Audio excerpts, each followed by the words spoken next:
Vamos a leer los versículos 1 al 11.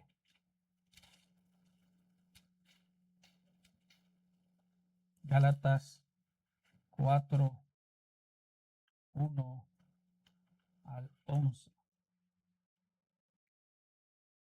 Cuando lo tengan, díganme amén, por favor. Amén, hermanos. Sí dice la palabra del Señor. Pero también digo, entre tanto que el heredero es niño, en nada difiere del esclavo, aunque es señor de todo, sino que está bajo tutores y curadores hasta el tiempo señalado por el Padre.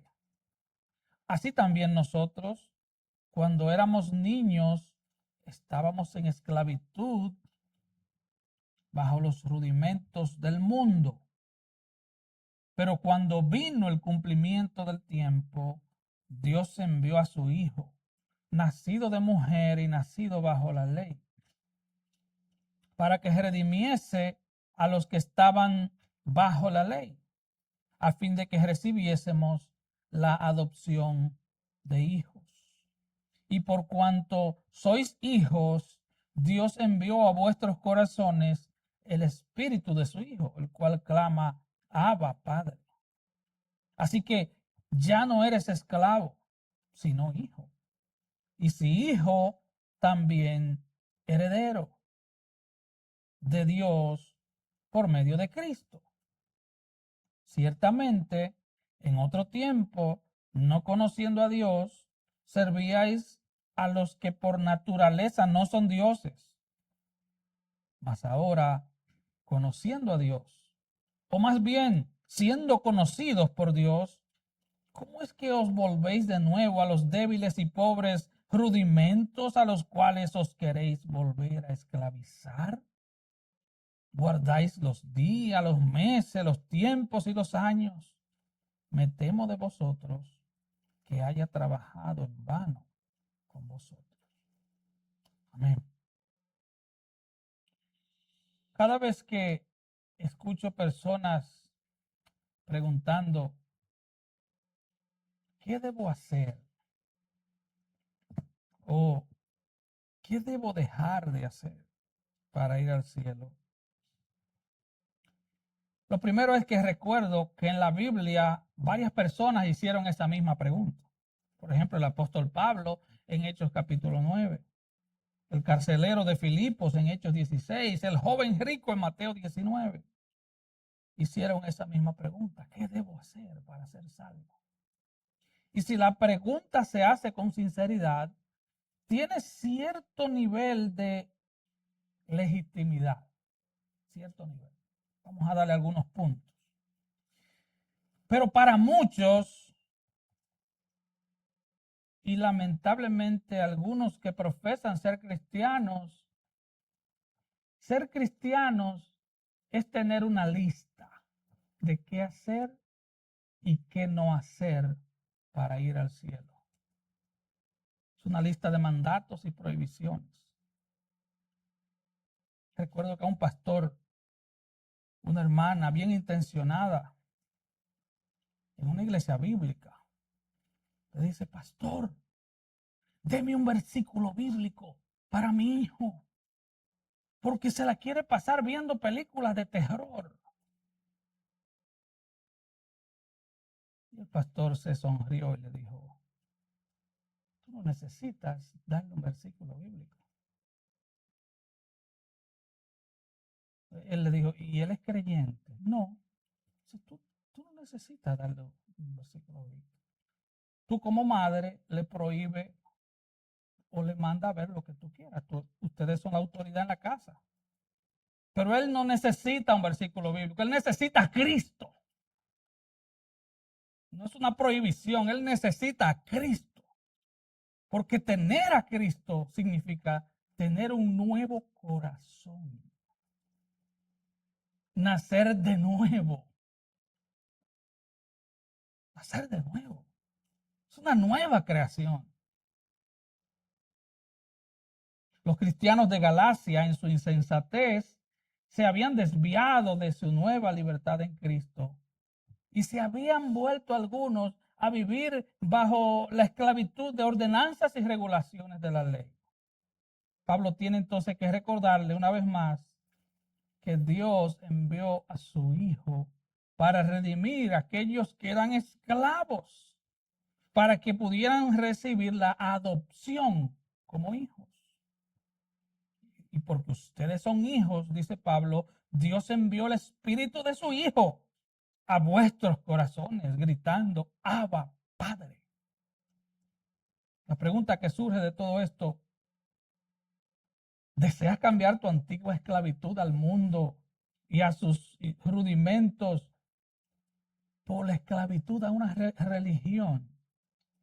¿O por reglamentos religiosos no bíblicos impuestos por un pastor? ¿Deseas cambiar una esclavitud por otra? ¿Eres el mismo esclavo pero con cadenas diferentes? ¿Dejaste el rosario para ser ahora evangélico y cumplir reglas que el pastor te dijo? ¿O el evangelio te ha hecho libre? Porque tú ahora lees la Biblia, estudias la Biblia, conoces lo que Dios piensa, lo que Dios quiere de ti. Pablo presenta al final de esta sección una preocupación pastoral muy seria. Me temo que he trabajado en vano con ustedes. Créame que esa es la preocupación más terrible de un verdadero pastor. Haber trabajado en vano con alguna de las ovejas que Dios puso a su cuidado. Pablo continúa su discurso conectando, o más bien repitiendo lo que ha estado enseñando. Él vuelve ahora a tomar la metáfora del niño y el esclavo para advertir una vez más a los creyentes gálatas que estaban siendo seducidos por los falsos maestros judaizantes. Y no me voy a disculpar por repetir lo mismo, hermanos. Todos los libros del Nuevo Testamento, a excepción de Filemón, que es una carta privada, todos advierten sobre los falsos maestros. Es algo tan serio que todo el Nuevo Testamento habla de eso. Si todo el Nuevo Testamento habla de eso, el pastor tiene que hablar de eso. No tengo escapatoria, no puedo salir por la tangente. La primera pregunta es, ¿hijos o esclavos? Pablo dice, pero también digo, entre tanto que el heredero es niño, en nada difiere del esclavo, aunque es señor de todo. La palabra niño aquí se refiere a un infante inmaduro, intelectual y moralmente. La palabra griega es nefios, que significa infante, alguien carente de entendimiento o un menor de edad. Era un hijo de padres libres que aunque fuera heredero de todo, se les requería llegar a cierta edad o a ciertas condiciones de madurez que podían cambiar dependiendo de las reglas o de las leyes de cada nación o región o de las reglas establecidas en el testamento del Padre. Dice versículo 2, sino que está bajo tutores y curadores hasta el tiempo señalado por el Padre. Pero una vez este muchacho cumplía los requisitos legales, podía llegar a gozar plenamente de sus bienes heredados. Pero entre tanto, no fuera oficialmente un ciudadano de esa nación, el hijo no se diferenciaba en nada de un esclavo. Incluso se le tenía que decir constantemente lo que hacer y lo que no hacer. O sea, había que estar detrás del muchacho. ¿Qué hacer, qué no hacer? Y Pablo dice, asimismo, es una persona que no ha sido libre en Cristo. Hay que mantenerse diciéndole qué hacer y qué no hacer. Pablo no solo llama niños a los judíos cristianos, sino que también los llama esclavos. Dice, se parecen, son iguales. Niños y esclavos. Porque ¿de qué te vale que tú quieras salvarte por observar la Torá, la ley judía, o por ser un pagano? No, eso no tiene ninguna diferencia. O por cumplir ciertas reglas, reglamentos de hombres. Sabemos sí que la ley fue dada por Dios, pero sabemos también que la ley no fue otorgada para salvar, fue otorgada para mostrar el pecado de los hombres y las mujeres. Y que a través que conozcan su condición de pecadores, corran a buscar a Cristo. Así que edificar la esperanza de ser salvo a través de obras, Pablo dice, eso no es más que superstición.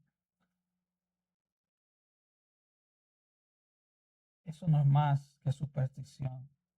Así que, aunque había diferentes costumbres en la antigüedad, dependiendo del país, existía una edad establecida en la que el muchacho pasaba a asumir responsabilidades y privilegios propias de la edad adulta. Por ejemplo, la ceremonia romana que marcaba ese cambio en la posición social del niño a adulto se llamaba toga virilis, mientras que la ceremonia judía se llamaba y todavía se llama bar mitzvah. Hasta la edad de 12 años, entonces el niño judío estaba bajo el control directo y absoluto del padre.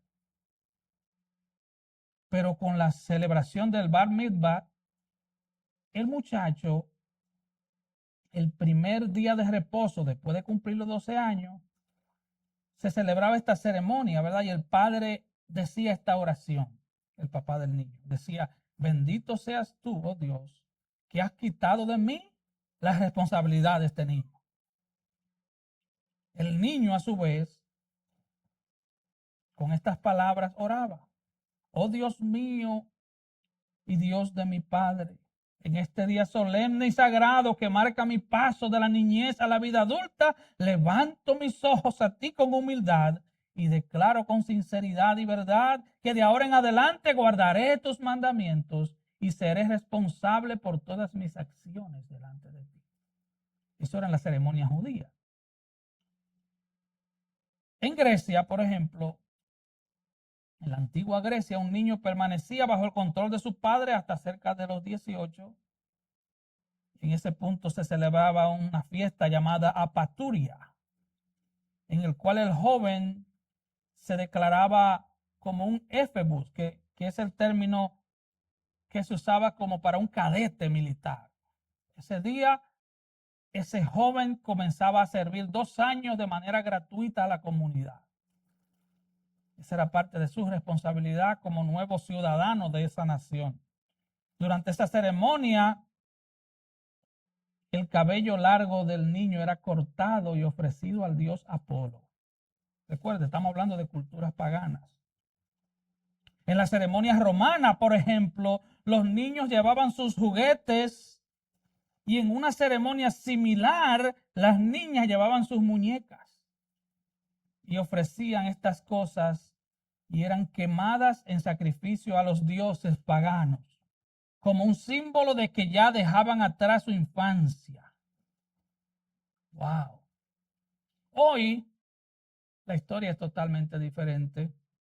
Se usa la palabra adultecente para referirse a niños que llegan hasta los 30 y 45 años, que viven como niños mantenidos por sus padres. Tienen una esclava llamada mamá y otro esclavo llamado papá. Les encantan los videojuegos, no quieren responsabilidad, quieren sexo sin matrimonio, quieren un cuarto calentito en invierno y con aire acondicionado en verano. No sé si aquí hay alguno de esos que tal vez debería llevar sus juguetes a la basura, ¿no? No para ofrecérselo a dioses paganos, sino para dejar ya ese relajo y llevar sus actitudes y conductas infantiles al zafacón. Hermanos, un cristiano puede ser miembro de una iglesia bíblica, pero si no estudia la Biblia, se va a mantener como un niño. Y las cosas que hace, las va a hacer como las hace el esclavo, porque un hombre me lo dice. No será fruto de convicciones bíblicas. Voy a cantar porque el pastor dijo que es un mandato cantar. Sí, pero es un mandato ¿de quién? Del pastor. O sea, yo solo le digo Colosenses 3:16 y Efesios 5:18 y 19. Pero acabamos de leer el Salmo 148, donde vemos que hasta las bestias alaban a Dios. Los árboles alaban a Dios. ¿Usted entiende eso? So, voy a hacer esto o aquello porque el pastor dijo, porque tal predicador dijo. Hermano, por el bien de su alma, estudie su Biblia. Estudie su Biblia. Quítale el polvo todos los días. Para que al estudiar la Biblia pueda vivir como Dios quiere que usted viva. La pregunta de hoy es el título del sermón, ¿estás cambiando una esclavitud por otra? O sea, ya no sigue la esclavitud y las reglas del cura, ahora sigue las reglas del pastor. ¿Ese fue el cambio? Yo le hago la pregunta y no me responde. ¿Ese fue el cambio que operó Dios en ti? ¿O en realidad eres una nueva criatura en Cristo? ¿En verdad Cristo ha cambiado tu corazón? Esa es esta costumbre que Pablo alude en 1 Corintios 13:11. Dice, cuando yo era niño hablaba como niño, pensaba como niño, juzgaba como niño. Mas cuando ya fui hombre, dejé lo que era de niño. Así que la ilustración de un niño que alcanza la mayoría de edad era fácil de entender tanto para judíos como gentiles. Sus lectores sabían muy bien que el heredero niño no podía todavía manejar la herencia. Eso lo sabe usted también. Eso es algo sencillo. Y dice, ese es un niño que es dueño de todo, pero todavía no puede administrar los bienes del padre. Era heredero por derecho legal, pero no en la práctica. Dice el versículo 2, mientras fuera niño, se mantenía bajo tutores y curadores hasta el tiempo señalado por el padre. Un tutor era el que se encargaba de la educación y un curador era el que se encargaba de la administración. Tuve la oportunidad de estudiar derecho romano como 30 años atrás y recuerdo algo de eso. Y estos niños que tenían tremenda herencia no podían administrarla. Qué triste. Qué triste. Hermanos, yo comentaba con alguien, no sé si en la clase del viernes, que hay creyentes de verdad, que van a dudar de su salvación metiendo un pie en el ataúd. Un segundo antes de morir. Todavía van a estar dudando si son salvos, si no son salvos. Van a estar dudando. ¿Por qué? Porque no leen la Biblia. Porque lo único que saben es lo que un pastor les dijo. Y hermano, por más bien intencionado que sea un pastor es un pecador salvo por gracia que también necesita la Biblia. Así que estos tutores y curadores eran esclavos de confianza de la familia que se encargaban en la práctica de todo lo relacionado con la educación, el adiestramiento y el bienestar del niño. Así que, así como el esclavo tenía un amo, entonces el niño que era libre, pero no tenía madurez, tenía que ser cuidado por un esclavo. Dice el versículo 2, que en el tiempo señalado por el padre, la posición del niño cambiaba de manera radical. Ya no era un simple heredero legal, sino que se convertía en un real heredero. Dejaba de ser un niño semejante a un esclavo para convertirse en un adulto ciudadano y ciudadano responsable. Es por eso nuestra Constitución dice que para usted ser miembro de la iglesia, usted tiene que mostrar madurez adulta. En otras palabras, si usted no puede explicar lo que es el evangelio, no estoy diciendo que predique media hora. No. Si usted no puede explicar el evangelio, si usted no puede explicar quién es usted y quién era usted por el evangelio, usted no puede ser miembro de la iglesia. Usted todavía no entiende. Así que de una forma similar, nosotros, cuando éramos incrédulos, como niños sometidos a la ley, estábamos en esclavitud. Versículo 3 dice, así también nosotros, cuando éramos niños, estábamos en esclavitud bajo los rudimentos del mundo. Un incrédulo puede recibir la salvación y el cumplimiento de la promesa dada a Abraham allá en Génesis 12:3.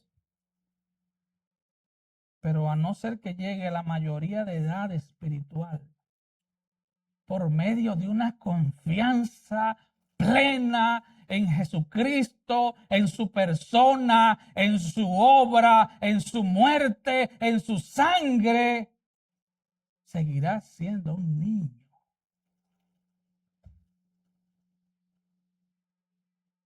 Dice, aprisionado bajo los rudimentos del mundo. La palabra rudimento es la palabra griega stoicheon.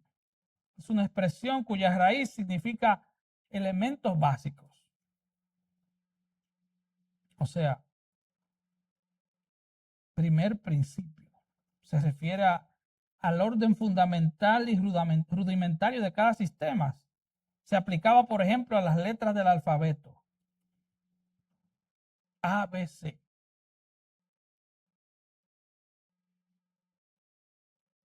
O sea, lo básico. Lo básico. Conocí, un pastor que partió con el Señor, tenía un tío que duró 14 años en el primer grado. Y él se jactaba de decir, nadie conoce más el primer grado que yo. Duró 14 años en primer grado. Hermanos, el llamado es a crecer. El llamado es a madurar. El llamado a madurar no es solo de un pastor o de un líder. Si tú eres cristiano y no creces, hay un problema ahí. O tal vez no seas cristiano. Tal vez debas revisarte. Pablo dice, examinaos para ver si estás en la fe. Tenemos que examinarnos, hermano. Tenemos que examinarnos. Colosenses 2:8, Pablo le iba a decir luego, mirad que nadie los engañe por medio de filosofías y huecas sutilezas según las tradiciones de los hombres, conforme a los rudimentos del mundo y no según Cristo. Ahí pues Pablo vuelve a mencionar la palabra rudimento, rudimentos del mundo, tradiciones, filosofías humanas.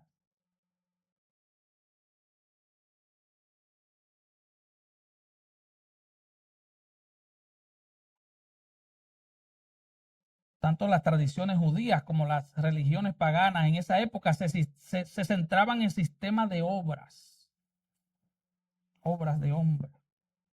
Estaban llenas de reglas y regulaciones. La palabra filosofía, que literalmente significa amor por la sabiduría, se usaba más en ese tiempo para cualquier forma de tratar de explicar a el mundo, cómo debía ser vivido el mundo. Y Pablo le dice a los colosenses, cuidado con las cosas que te tratan de enseñar, tratando de que aprendas cómo vivir el mundo, pero sin Cristo. Hay gente que son buenísimos hablando, pero no predican la verdad. No predican la palabra. No te abren la Biblia y te la exponen versículo a versículo. Te traen filosofía, te traen cosas, wow, tú te quedas con la boca abierta si tú no eres maduro en la fe. Y Pablo llama eso huecas sutilezas. Significa algo vacío, desprovisto de verdad, algo sin fruto. Promete mucho, pero no da nada, porque está fundamentada en las tradiciones de los hombres. Aunque suenan profundas y sofisticadas, no son más que rudimentos del mundo. Cosas elementales para niños inmaduros. O sea, vivir la vida cristiana pendiente en las reglas de un hombre. Y oiga esto, y así que se cuelan falsos creyentes en las iglesias. Porque usted ve que el tipo que bebía ahora ya no bebe. El tipo que era mujeriego ahora solo tiene una. Sí, porque él tiene una lista. Pero el monstruo sigue adentro. Claro, muchos de nosotros venimos de ese ambiente donde nos decían, no hagas esto, no hagas aquello, no hagas lo otro. Yo mismo fui uno de esos. Reglas. Darle reglas cristianas a una persona que no tiene un corazón nuevo.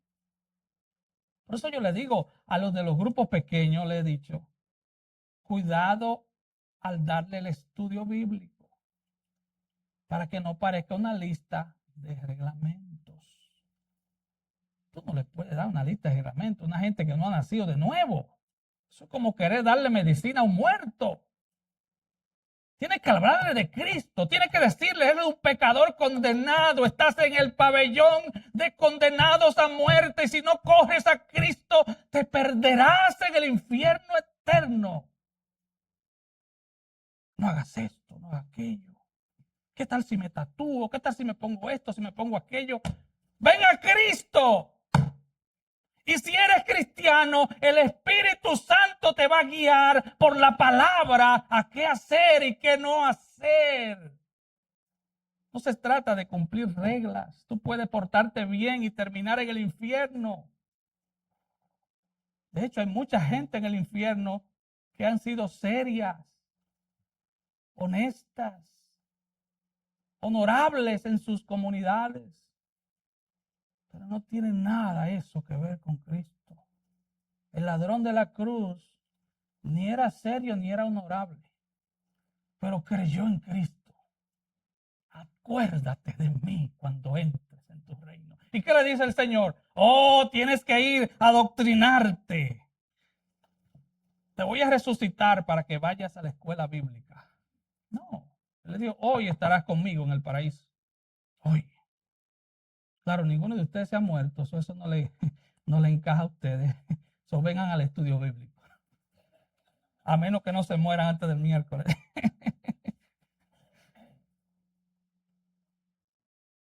Sujel Michelin dijo, abandonar la revelación bíblica por filosofía de hombres es como volver al kindergarten después de haberse graduado en la universidad.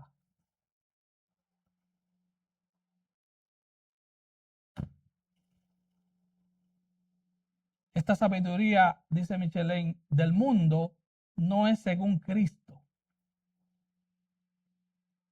Y si no es según Cristo, es falsa. Porque en Cristo están escondidos todos los tesoros de la sabiduría y del conocimiento. No hay nada que el creyente necesite para una vida plena y bienaventurada, una vida que agrade y glorifique a Dios, que tenga que buscarlo fuera de Cristo y fuera de su palabra. Ahí está como tú debes vivir. Pero tú necesitas un encuentro personal con Cristo. Los rudimentos de toda religión humana, o sea, toda religión de obras, a eso me refiero, incluyen la idea de obtener aceptación divina.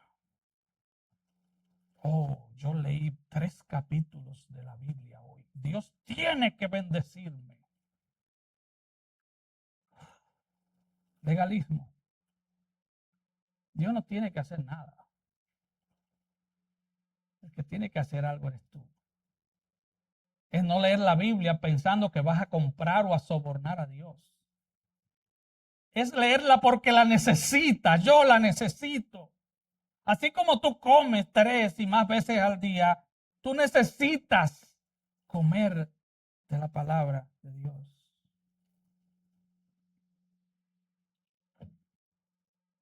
Así que en este punto, Pablo se dirige a los miembros de la iglesia que eran de origen judío, diciéndole, éramos niños, éramos esclavos bajo rudimento del mundo.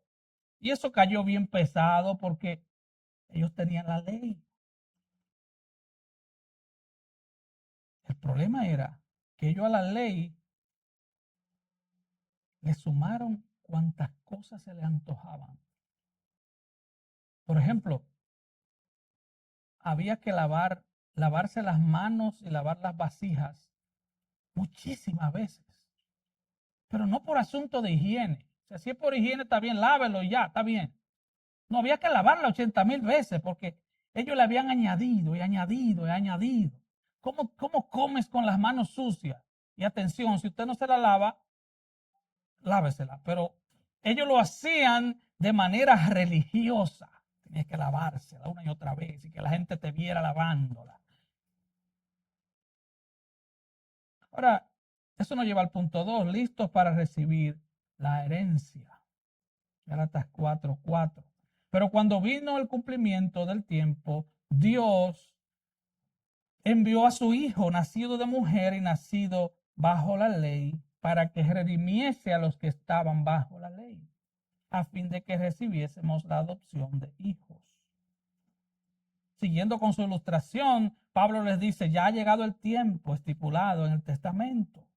Ya vino el cumplimiento del tiempo. Ya Dios envió a su Hijo, nacido de mujer y nacido bajo la ley. Así que nosotros somos hijos de Dios porque hemos creído en el Hijo de Dios. Esa es nuestra fuente. Así como un padre humano en tiempos antiguos determinaba la fecha en que comenzaba la mayoría de edad de su hijo, Dios el Padre predeterminó el tiempo en que iba a enviar a su Hijo encarnado. Y dice el versículo 4, Dios envió a su Hijo, nacido de mujer y nacido bajo la ley. Y aquí hay mucho. Dice, con estas palabras, Pablo demuestra la preexistencia del Hijo. Dice, envió a su Hijo. Él lo envió.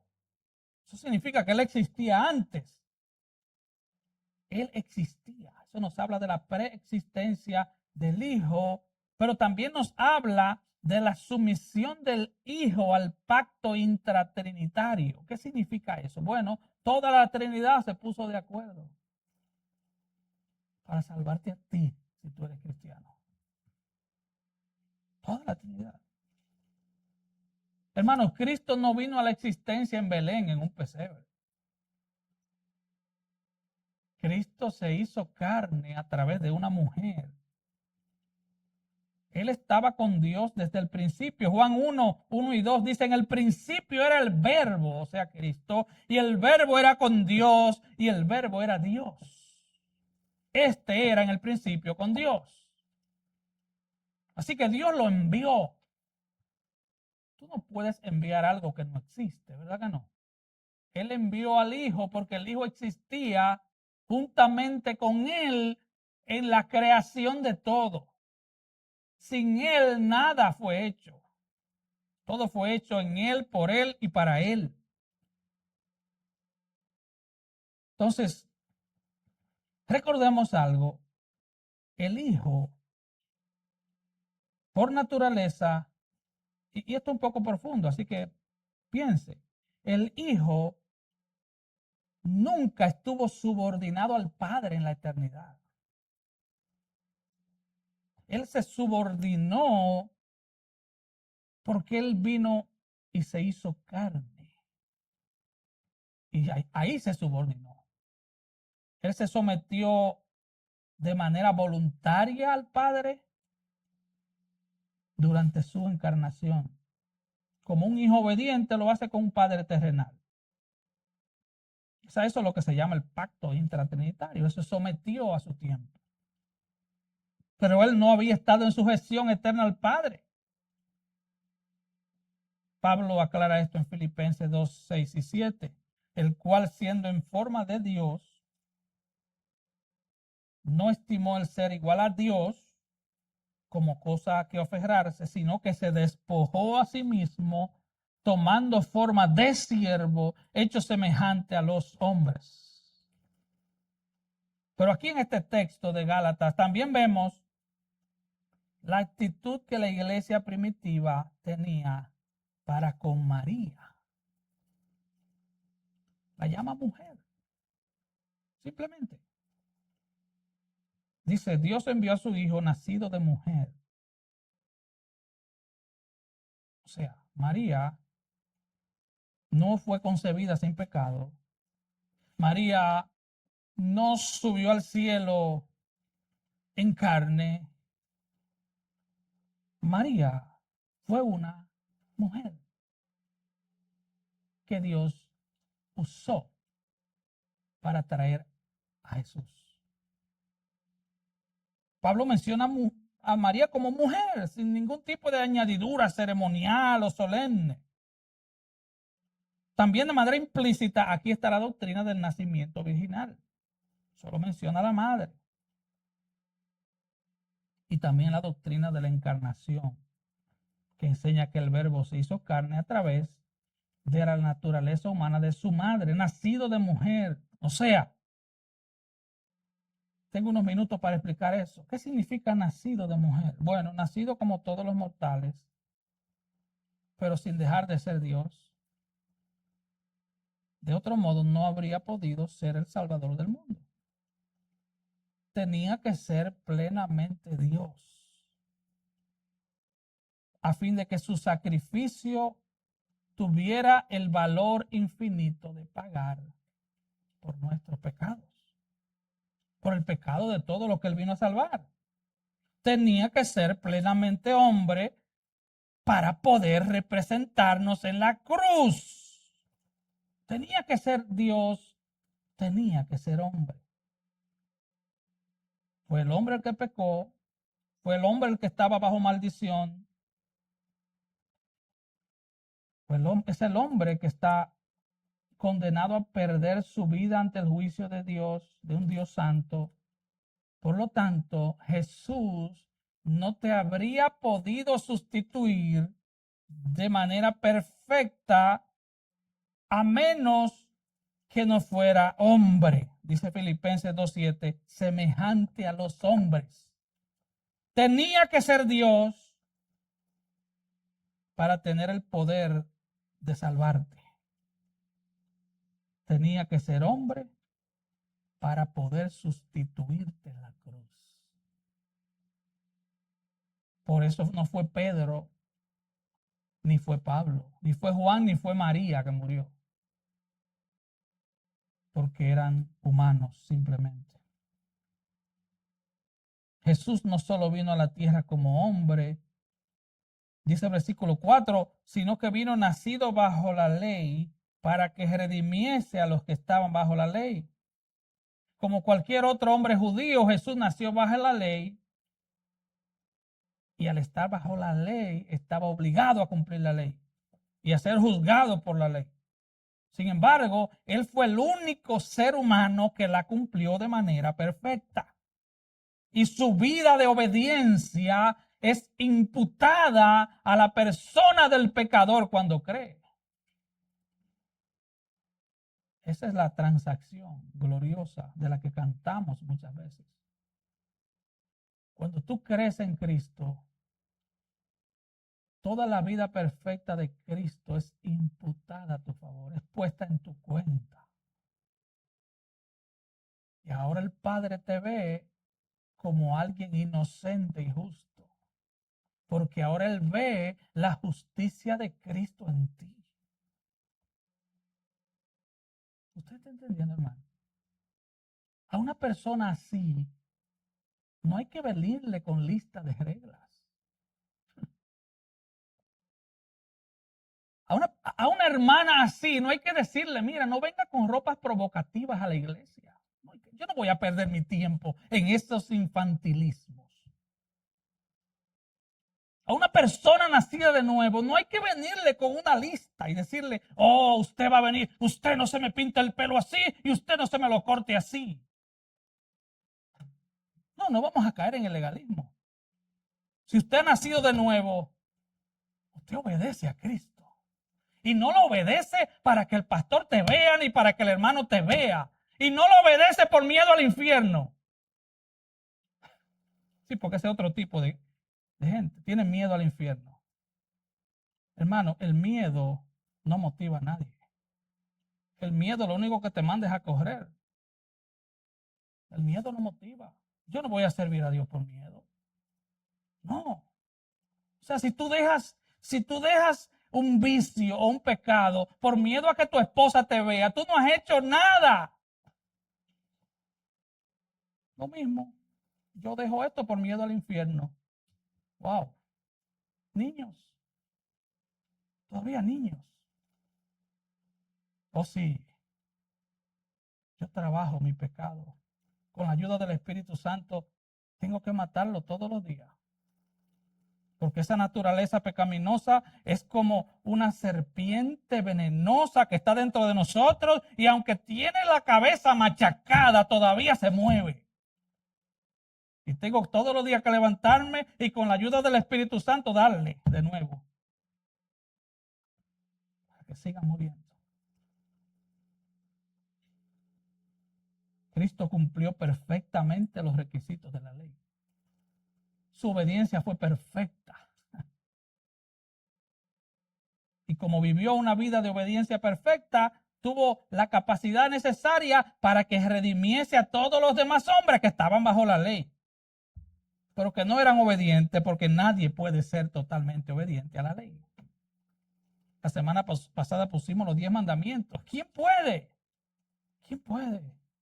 Así que aquí vemos la humillación de Dios, el Hijo, a punto de sujetarse a las mismas reglas morales y rudimentos de todos los hombres. Cristo, hermanos, cumplió la ley a la perfección y a la vez se identificó con los pecadores. Desde el bautismo, Juan le dice, pero tú tienes que bautizarme a mí y tú vienes a mí para que te bautice. Le dice Juan el Bautista y Jesús le dice, hazlo porque es necesario que se cumpla toda justicia. Él se estaba identificando con los hombres. Y por eso él pudo redimir a todos los demás hombres que estaban bajo la ley. El verbo redimir tiene el significado literal de recuperar lo perdido mediante una compra. Se aplicaba a la compra de esclavos. Cuando tú pagabas te entregaban el esclavo. Dice el versículo 5, para que redimiese a los que estaban bajo la ley, a fin de que recibiésemos la adopción de hijos. En otras palabras, Dios no solo en la persona de Cristo te compra del mercado de esclavos y te deja libre para que corra, no, Él te compra y luego te adopta como hijo. Te adopta como hijo. Porque ya tienes un lugar habilitado en su mesa. Y el Señor fue a preparar un lugar para que en la eternidad estés con Él para siempre. Si tú eres uno de esos, a ti no hay que darte una lista. Lo único que tú vas a hacer es glorificar a Dios en tu vida. Es vivir es amar a Cristo de todo corazón.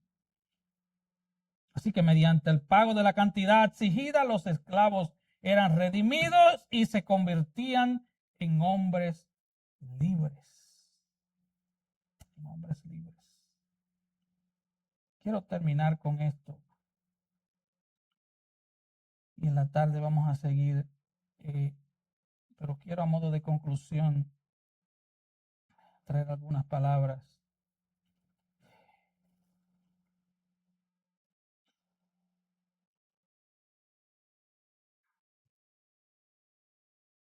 En su comentario de Gálatas, John Stott menciona el relato de John Newton. John Newton fue el autor de la canción o el himno Sublime Gracia. Newton fue hijo único y perdió a su madre a los 7 años. A la edad de 11 años se fue al negocio de venta de esclavos, se metió en el mar. Y como marinero se involucró en este horrible negocio y llegó a tal nivel de maldad que superó en inmoralidad, en vulgaridad, en blasfemia a todos sus compañeros. Él era el mejor de todos, en el sentido de que era el más inmoral, blasfemo y vulgar de todos.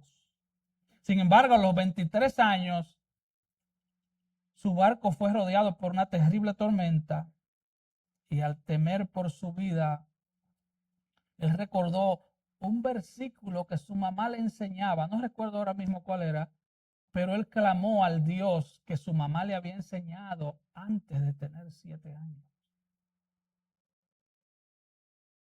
Y fue salvado de manera maravillosa.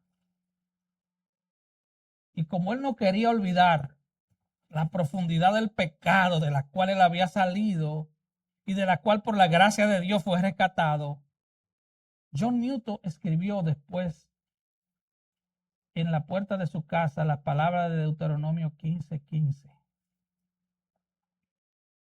Y te acordarás de que fuiste siervo en la tierra de Egipto y que Jehová tu Dios te rescató.